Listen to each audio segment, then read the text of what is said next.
देश के भीतर एक जंगल में कुछ लोगों ने शहीदी सप्ताह मनाया।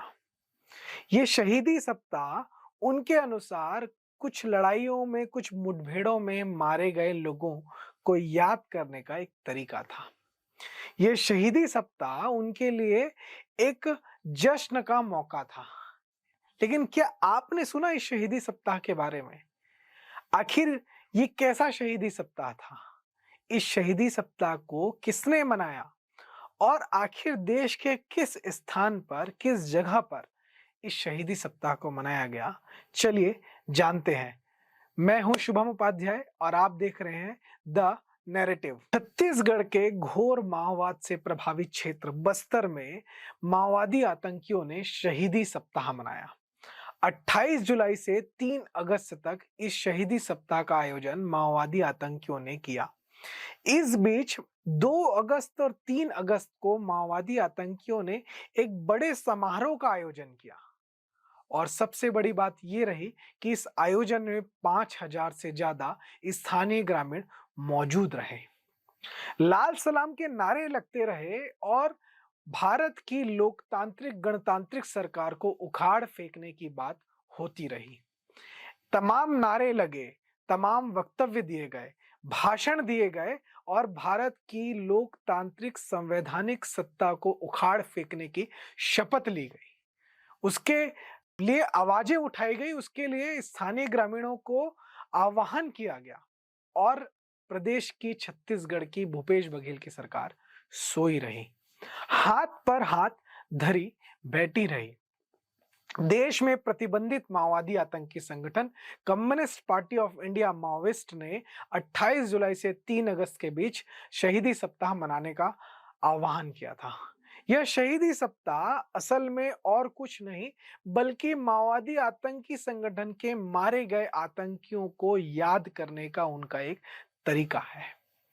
ये भारत में एक प्रतिबंधित आतंकी संगठन है जिसके मारे गए आतंकियों की याद में इस सप्ताह को मनाया जा रहा था।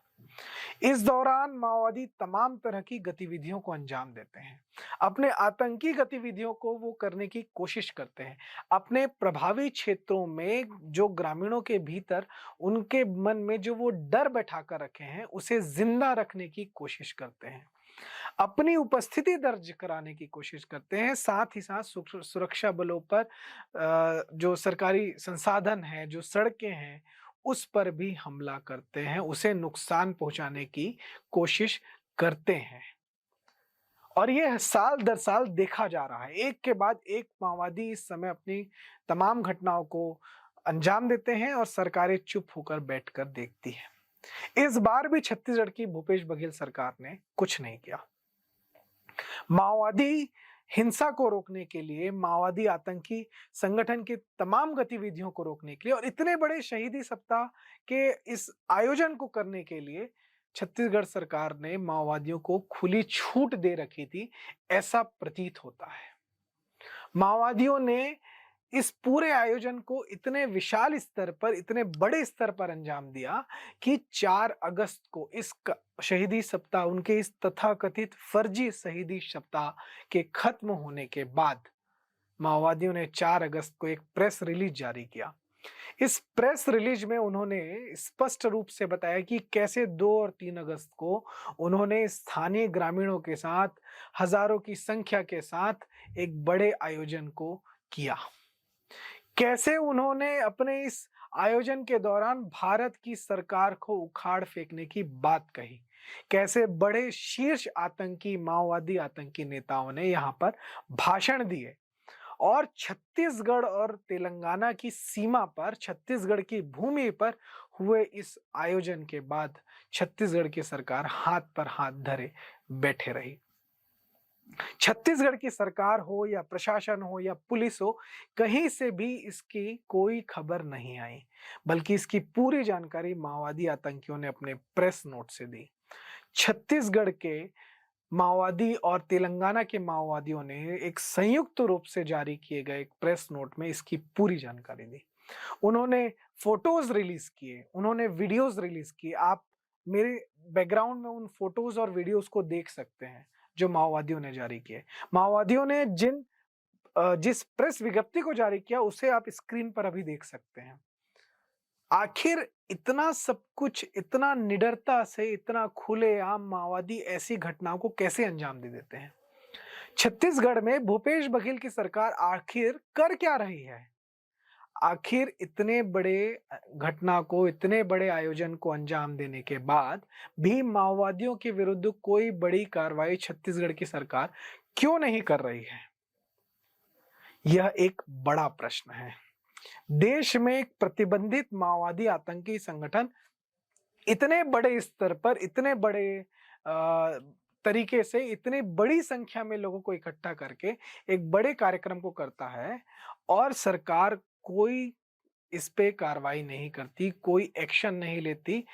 ये या तो सरकार का इंटेलिजेंस फेलियर है कि सरकार को पता ही नहीं कि इतना बड़ा आयोजन हो रहा है, इतना बड़ा कार्यक्रम हो रहा है, इतनी बड़ी संख्या में लोग पहुंच रहे हैं, या तो यह जानबूझकर अनदेखा किया गया एक कृत्य है। ये सरकार की नाकामी है कि आखिर सरकार ने इतने बड़े आयोजन को होने कैसे दिया। इससे ये ऐसा नहीं है कि ये कोई पहली बार हुआ हो। छत्तीसगढ़ की धरती पर हाल फिलहाल के समय में यह कोई पहली ऐसी घटना हुई हो, ऐसा नहीं है। बीते वर्ष भी माओवादियों ने सुकमा में अपने इसी तथाकथित फर्जी शहीदी सप्ताह के दौरान एक आयोजन किया था। उस समय भी सरकार चुप थी। जब देश में लॉकडाउन लगा तो माओवादी पूरी तरह से बैकफुट पर थे। उनके पास कुछ भी नहीं था, उनके पास संसाधन भी नहीं थे। माओवादी पूरी तरह से बैकफुट पर थे। उस समय भी छत्तीसगढ़ की सरकार ने माओवादियों पर एक्शन नहीं लिया, कोई कड़ी कार्रवाई नहीं की, जिसका नतीजा ये रहा कि जून के महीने में माओवादियों ने सुकमा और बीजापुर की सीमा पर 10,000 ग्रामीणों को इकट्ठा कर अपने लिए संसाधन एकत्रित किए थे। माओवादियों ने अपने लिए ग्रामीणों से संसाधन मंगवाए, 3 दिन का बड़ा कार्यक्रम किया और 10,000 की संख्या में वहां पे ग्रामीण मौजूद थे।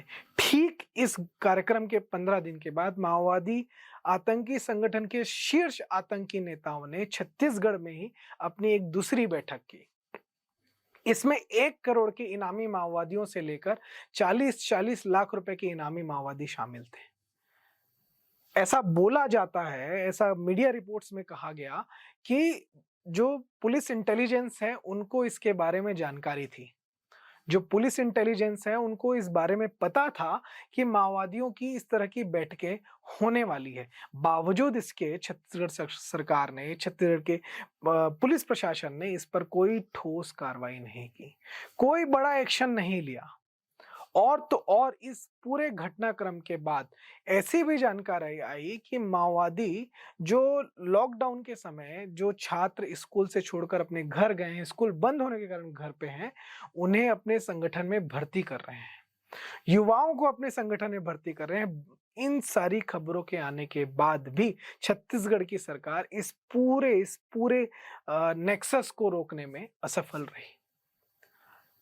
अब आप कल्पना कीजिए कि भारत के किसी अन्य क्षेत्र में किसी प्रतिबंधित आतंकी संगठन, आप कल्पना कीजिए कि जैश ए मोहम्मद के शीर्ष आतंकियों की एक जगह पे बैठक होती है और वो 5,000 10,000 की भीड़ को बुलाकर वहां पे बैठक करते हैं, तो क्या आप प्रश्न नहीं उठाएंगे? क्या भारत की राष्ट्रीय मीडिया इस पर प्रश्न नहीं उठाएगी? क्या खालिस्तानी आतंकी जो है वो किसी एक जगह पे भारत की भूमि में एक प्रदर्शन करते हैं या एक आयोजन करते हैं और उसमें 5-10 हजार की भीड़ इकट्ठा होती है, तो क्या इंटेलिजेंस चुप बैठे रहेगा? ये इंटेलिजेंस को सूचना नहीं मिलेगी। लेकिन जब ऐसे ही भारत के एक अन्य प्रतिबंधित माओवादी आतंकी संगठन जब ये बैठक करता है, देश के भीतर बैठक करता है, एक प्रदेश के भीतर जंगलों के अंदर जाके बैठक करता है और हजारों की पब्लिक को, हजारों की ग्रामीण जनता को बुलाकर बैठक करता है, तो सवाल क्यों नहीं पूछे जाते? सिस्टम क्यों चुप हो जाता है? ये सिस्टम नहीं है, ये इकोसिस्टम है जो चुप हो जाता है, जो अपनी सहूलियत के हिसाब से क्वेश्चंस करता है, जो अपनी सहूलियत के अनुसार राज्यों को और राज्यों की सरकारों को चुनता है कि किससे प्रश्न करना है और किससे नहीं करना है। लेकिन हम नहीं करेंगे ऐसा। हम पूछेंगे, हम प्रश्न उनसे भी पूछेंगे जिन्होंने इस तरह की घटनाओं पर अपने आंखों में पट्टी बांध ली है, अपने हाथों को बांधकर बैठ गए हैं। हम उनसे पूछेंगे, क्योंकि पिछले 4.5 वर्षों की यदि पूरे एक्टिविटीज को देखें नक्सल की, जब से प्रदेश में भूपेश बघेल की सरकार आई है, तो 300 से अधिक माओवादी आतंकी घटनाएं हो चुकी हैं। 130 से अधिक 130 से अधिक आम जनता मारी जा चुकी है। 120 से अधिक सुरक्षा बल के जवान वीर गति को प्राप्त हो चुके हैं। बावजूद इसके भूपेश बघेल की सरकार चुप बैठी हुई है। इतनी बड़ी सारी घटनाएं हो जाती है, लेकिन भूपेश बघेल की सरकार इस पे कोई एक्शन नहीं लेती। इस पर एक्शन लेना आवश्यक है। यदि इस पर एक्शन नहीं लिया जाएगा तो बार बार माओवादी अपनी इस तरह की घटनाओं को अंजाम देंगे और आंतरिक सुरक्षा के लिए जो सबसे बड़ी समस्या है, ये माओवादी आतंकी, वो अपना विस्तार करेंगे। इसलिए आवश्यक है कि छत्तीसगढ़ की सरकार, प्रदेश सरकार, भूपेश बघेल, इनसे प्रश्न पूछा जाए और इनसे कहा जाए कि आप इन आतंकी सुरक्षा, जो आंतरिक सुरक्षा है उसके लिए जो खतरा है, जो ये आतंकी है, इन पर एक्शंस क्यों नहीं ले रहे हैं। मैं हूं शुभम उपाध्याय और आप देख रहे हैं द नैरेटिव। ऐसी ही एक्सक्लूसिव स्टोरीज देखने के लिए आप फॉलो कीजिए और सब्सक्राइब कीजिए द नैरेटिव को।